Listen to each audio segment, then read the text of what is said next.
आज आपण गेलो होतो कळसुबाई शिखरवरती, तेही असा सनराइज बघण्यासाठी। असा सनराइज बघायचा असेल तर आपल्याला तब्बल 3 तास ट्रेक करून कळसुबाईच्या शिखरावरती पोहोचावं लागतं। तर नमस्कार मित्रांनो, तुमचं आपल्या व्हिडिओमध्ये स्वागत आहे। भूषण सर आलेत। नमस्कार। भूषण निकम निपाडवरनं आलेत आणि चेतन आहे आपल्यासोबत। आणि आज आपण वरती कळसुबाईला चाललोय। 6 मुलं वरती गेले आधीच आणि आज आपण कॅम्पिंग करणार आहे। तर ह्या महिन्यातून म्हणजे 1 महिना झाला होता तेव्हा मी आलो होतो आणि आता परत आलोय। तर बघूया आज कसं वातावरण आपल्याला बघायला भेटते। तर चला, ट्रेक सुरू केला ना आपल्याला सोन्या भाऊ भेटले, म्हणजेच गोल्डी भाऊ। ते आलेत दवेली कॅम्पवरनं आणि ते पण आता आमच्यासोबत आहे। तर चला सोन्या भाऊ, फुल एन्जॉय करू। फुल एन्जॉय भाऊ, चला। ट्रेक करून आम्हाला 1 तास झाला आणि आम्ही मध्यभागी पोहोचलो तेव्हा आम्हाला असा नजारा बघायला भेटला। सिड्यांवरून चालताना गुलडी भाऊला असं वाटत होतं की कधी मी वरती पोहोचतो, कारण ट्रेक आहेच एवढा अवघड। मध्ये मध्ये चालताना तुम्हाला थोडेसे हॉटेल सुद्धा दिसतील, त्या ठिकाणी तुम्ही नाश्ता सुद्धा करू शकता। या हॉटेल्स मध्ये नाश्ता नाही तर या ठिकाणी तुम्ही स्टे सुद्धा करू शकता। 5 मिनिट रेस्ट केल्याच्या नंतर आम्ही ट्रेक पुन्हा चालू केला। आता 2 ते 2.5 तास झाले होते की आम्ही ट्रेक करत होतो। रात्रीच्या टाइमला ट्रेक करताना एखादी टॉर्च नक्कीच सोबत असू द्या, कारण अंधार झाल्यावरती आपल्याला काहीच दिसत नाही। पहिले आल्यावरती सगळे टेंट लावून घेतले, त्यानंतर मी सगळ्यांना टेंट वाटून दिले आणि सगळ्यांना झोपायला सांगितलं। सकाळी उठायचं आणि सनराइज बघायचा, मस्त व्ह्यू दाखवतो तुम्हाला। तर आता आम्ही झोपणार आहे। इकडे चेतन झोपलाय खाली आणि चला तुम्ही पण या कॅम्पिंगसाठी। पण कॅम्पिंगला येत असेल तर एवढं नक्की लक्षात ठेवा, खूप सारी थंडी या ठिकाणी।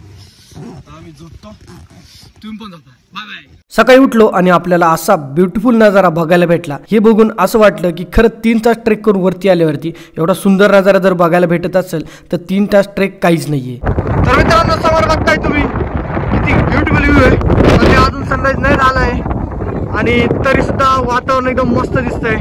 या साईडला पांढरा डॅम आणि समोर तुम्ही बघता आता सनराइज होणार आहे थोड्या टाइमात।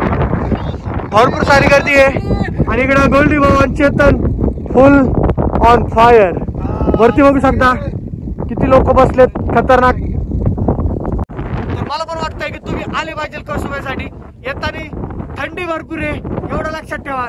थंडीचा सामना करता आला तरच इकडे या, नाहीतर येऊ नका। तुम्ही घरी बसले तरी चालेल। सगळेजण आतुरतेने सनराइज होण्याची वाट बघत होते, कारण अजून सनराइज झाला नव्हता। पण हेच वातावरण बघून सगळे असे भारावून गेले होते की त्यांना असं झालं होतं की कधी सनराइज होतो। सनराइज बघण्यासाठी एवढी गर्दी झाली होती की पाय ठेवण्यासाठी सुद्धा जागा नव्हती।